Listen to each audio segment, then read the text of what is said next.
Hi, we're here in Beijing with CRI Online and we're at Beihai Park. Now Beihai Park is a very famous park within Beijing from the Qing dynasty.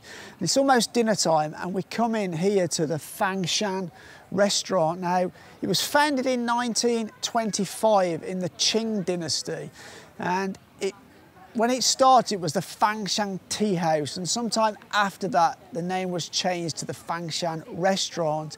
And basically what it does here, the kind of food they serve is kind of traditional Qing dynasty food. So we're going to pop inside and give it a try. Well, it looks kind of a posh place, doesn't it? It's obviously a bit of a posh place, judging by all these awards they've got on the wall. Looks that way, doesn't it? It does. A 5-diamond restaurant, mate. Let's go. Whatever that means. Yeah. But we're not here for a meal, we're here for a banquet.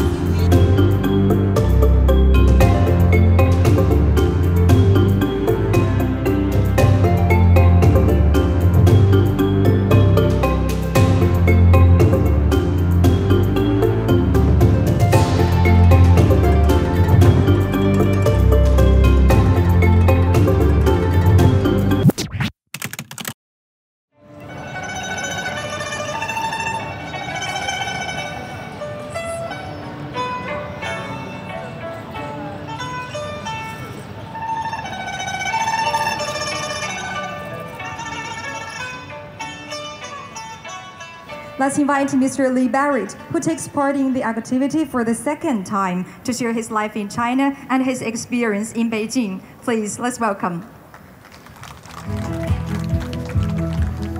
Thank you. Thank you.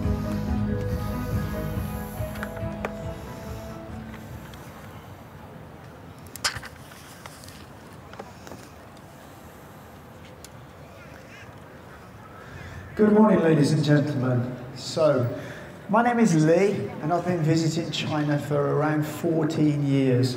From the very first moment I arrived in China in Shanghai all those years ago, I was fascinated with China. And over the years I've experienced so much progress. And let me give you an example of that progress that I've seen. So every few months I would travel from Shanghai to Guangzhou, and in the early days, this would take around 18 hours. And I can now travel that same journey in 7 or 8 hours. And I've seen high-speed rail increase from nothing to the present day, where there are over 35,000 kilometers of high-speed rail here in China. And 3 years ago, I decided to come and permanently live here in China, making the city of Shenzhen my home. And around a year after that, my son, Ollie, came for a holiday. And he was also very impressed with China. And 2 years later, he is still here. And one of the primary reasons we started to make video content is because we feel there's a lot of misunderstanding of China from the West. And when I was growing up in the UK, much of the images I saw on the TV were of a poor China. Pictures of people wearing grey clothes, riding bicycles and holding little red books. And although many people in the West are now aware that China is not like this anymore, they are still not aware just what China is like. And through our videos, we hope to show people what China is really like and what our life is like living here, and give them a better understanding of China and the Chinese people. I strongly believe that cooperation between China and the West will bring benefits to people of the world. Thank you very much.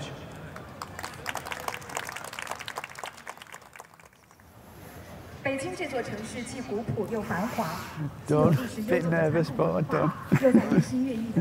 So after a really nice meal last night, we've come to the opening ceremony this morning. Opening ceremony is done and we're here. This is a recreation. It's inside, it's the bottom floor of a shopping centre, but it recreates sort of old-style Beijing, and there's shops, there's a post office. So this is all what old-style Beijing would have been like. And right here, there's like all like retro things like televisions, radios. I just love this, it's so cool. Like there's a store here selling all like little nicks and knacks of like retro like badges and postcards. I've actually bought some because I really like this kind of thing. It's like just like that old sort of retro artwork, like propaganda style artwork. Really into that. And this would be a typical Beijing hair salon. Yeah, so this is traditional Chinese chess here.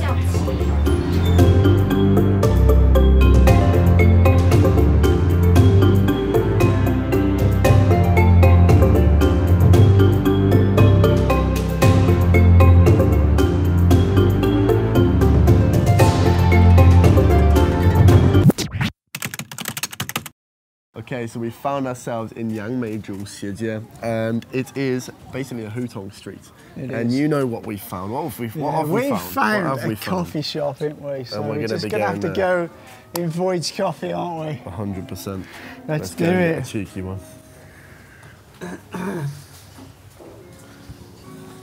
These places are so cool, aren't they? Yeah, I like these little Hutong places. 你好。真的吗？哇塞! Yeah, we've come into this coffee shop and the woman behind serving us is one of our 粉丝.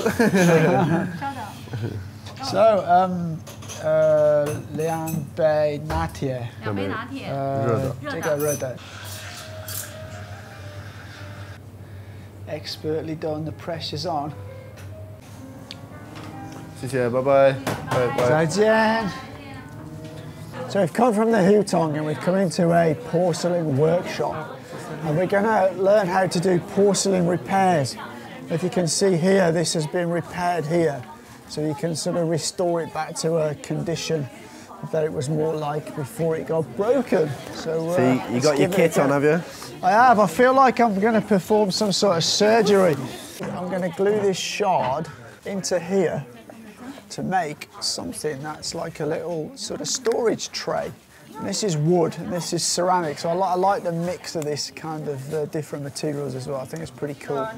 So basically I'm applying this glue to the edge of the porcelain. And then I've got to apply it to the edge of there, and I've got to glue them together. I've got these two pieces and the glue. Apparently it takes a week to cure, but it's apparently one of the strongest glues there is. So just to let you know, these videos are, as you can see, a little bit jumpy, a little bit all over the place. We're going to many places in one day. So if there's a lack of context as to where we're going and what we're doing, we're trying our best to sort of inform you along the way, because we don't find out pretty much any sooner than you do. So as soon as we know, you know. But anyway, Dad's over there making some porcelain. He's fixing some stuff. So let's go back over there and see how it's turned out. Yay! And this is a historical piece of porcelain, and there's a certificate that tells you all about it there, look. So it's a peony flower. Peony flower. From, what's the date? 1662 to 1722. So it's a very old piece of porcelain, that is. Wow, nice. Okay, so what I'm using here is like a traditional drill, and as you can see, it's quite obvious how it's used. It basically, the strings are turning it and the momentum takes it the other way. So right now I'm about to do it perfectly. Are you ready? Oh no. Oh, you have to kind of push, right? Oh no. I really thought I'd have the knack of this, but obviously not. I've got to get this. Mate, come and have a go at this. I reckon I can suss that easy, mate. Here we go. Mr. Confident. Cheers, man. Mr. Confident. Let's have a look. Mr. Confident comes in. He's got the skills to pay the bills, apparently. What happened there? Let's give it another go. What happened? Then it just gone. You got it. Yeah. So what that used to be used for back in the day is to drill these holes here so that they can plug in these staples to fix the porcelain pots. But as you can see, it's not as easy as it looks. Oh my word! Wow. He's dabbing, taking it to the next level. I dare you. Has anyone ever dabbed and done that at the same time? Nobody, not even a You are the first person to ever do that.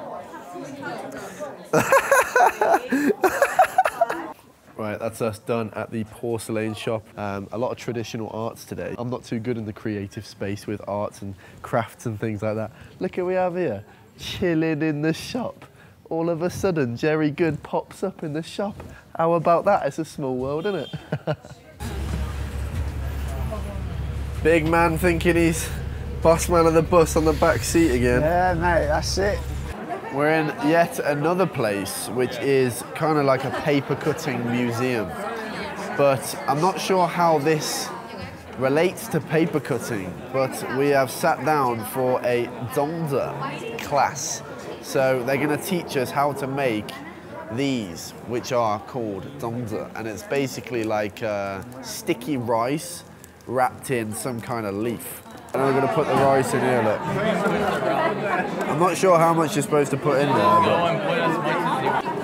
I'm going to make it like a shoelace. Here's my shoelace zongzi.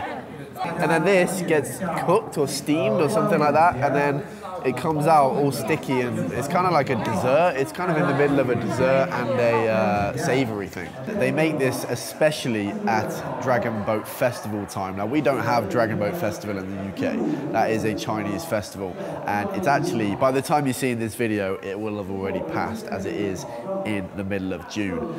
So they make these zongzi and eat them. Yeah, they have a lot of different kind of foods at different festival times that they only eat at that specific time. I guess it's kind of like how we only eat pigs in blankets at Christmas time in England. It's, you know, a similar sort of thing. So you can see right now we are actually in a centre where they do a bunch of different things, paper cutting, different types of opera in China. And this bloke is trying to teach me how to sing in the very typical opera voice that they do sing in. Not quite sure how it went. Maybe you can let me know down in the comments.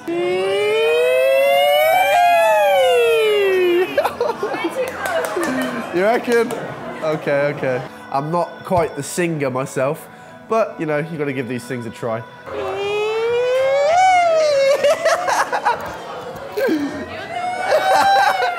Exactly, you got it. And apparently you got to use your stomach muscles to bring it all up and out your mouth. So anyway, kind of embarrassed when I was doing it though, to be honest.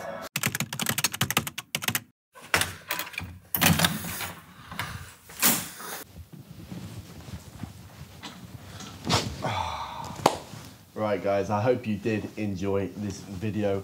You know, as I said, we are jumping around a bit, so I hope you are following. We showed you a bunch of different traditional things here in Beijing today. We had a fun time. This is only our first day. We got 3 more days in Beijing, and we're doing a bunch of cool stuff whilst we're here. Just want to thank CRI for inviting us, because, you know, we love Beijing. I really love this city. Honestly, it's got so much to offer. It's got the super traditional, authentic, you know, thick culture vibe here. So if any of you do live in Beijing, I'd love to know down in the comments. Anyway, please do drop a like if you haven't already, and we will see you in the next one. For now, take care.